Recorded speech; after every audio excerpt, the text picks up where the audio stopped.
Hey there guys, welcome back and hello if you are new. So no doubt perhaps one of the biggest power metal bands on the planet right now, Sabaton returned with their 11th and brand new studio album, also on a new label, Better Noise Music, in the form of Legends.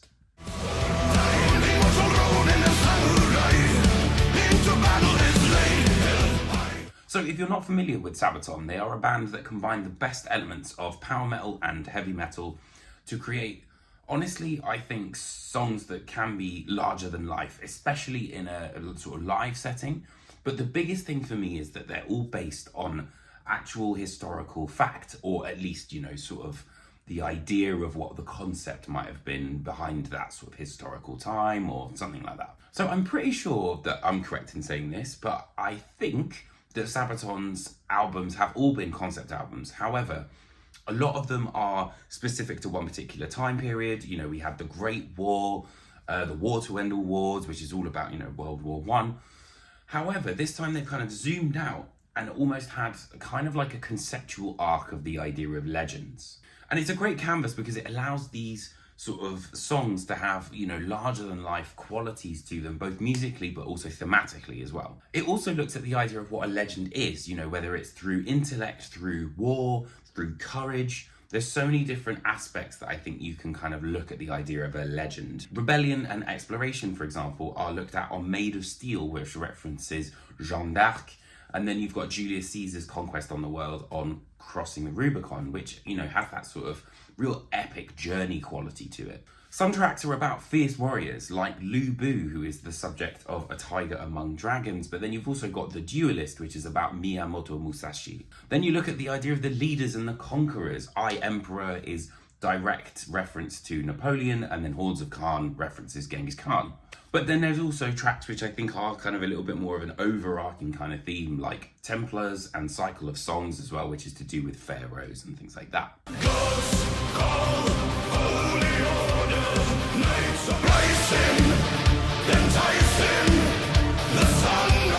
I particularly like the fact, though, that Sabaton haven't kind of zoned in on one particular time, because as much as I find, the First World War, Second World War absolutely fascinating, it's really nice to have something that's really different and not feeling like the same kind of record that we're, in the trenches in again. So in terms of sound, the core Sabaton sound is absolutely at home here. There's that sort of electronic bubbling that sort of ties the tracks together again, sort of creating that sort of cinematic idea. But A Tiger Among Dragons, I think especially, sounds designed to be performed in massive arenas, the world over. My personal favourite on this record is Crossing the Rubicon, which has an absolutely massive chorus. I've always been humming this song for the last sort of month pretty much. And then dragons will rise, dragons will fall, crossing the Rubicon. And other times it does take a little bit more work, like I, Emperor, which initially I sort of rejected, but then it kind of weirdly earworms its way into you, which I thought was, quite surprising. I remember, I'd often sort of reference, wandering around the kitchen and humming stuff, and that's exactly what happened with that song. I will conquer all, I will rule you, I'll bring triumph or fall. On this record, though, I think the band do slow things down. Like, we've got Impaler, which is a bit more of a sort of mid-paced track, but then you've got Lightning at the Gates, which definitely takes from that sort of Euro metal, and even, I think, combs a leaf out of Iron Maiden's book, essentially. Marching on, weapons strong, come the dawn. Since an army far from home, leading beast and man through the cold and snow. Marching. But that being said, the power metal has certainly not been forgotten. Hordes of Khan and Made of Steel, I think, really kind of emphasize that. It's got that sort of fast-paced quality to it, but also very anthemic. And then you've got Till Sega, which ends the album. Follow the Khan as we conquer the land of the souls of the Khan. You fight to be free. Tell me, what do you see?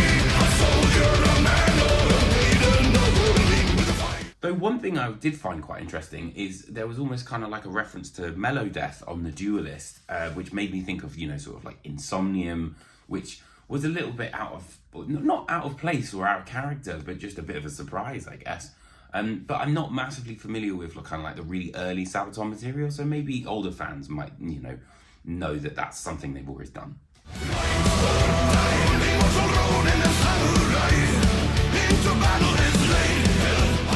I also believe that this is the first time on a Sabaton record where there's been, multiple people writing, and every person from the band has put their influence in. And I think you can hear that, because there is a lot of difference happening here. One thing I will say though is I found it a little bit difficult to get into this record because of the sort of nature of the intros.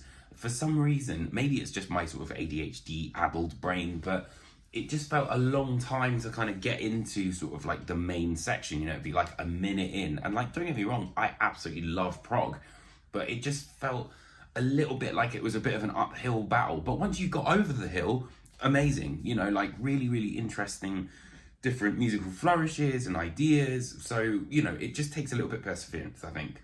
The bottom line is though that this record sees Sabaton reach for those arena sing-along anthems that, they're really great at crafting. And whilst it does take a little bit of time for me to kind of like get into it, once I was fully immersed.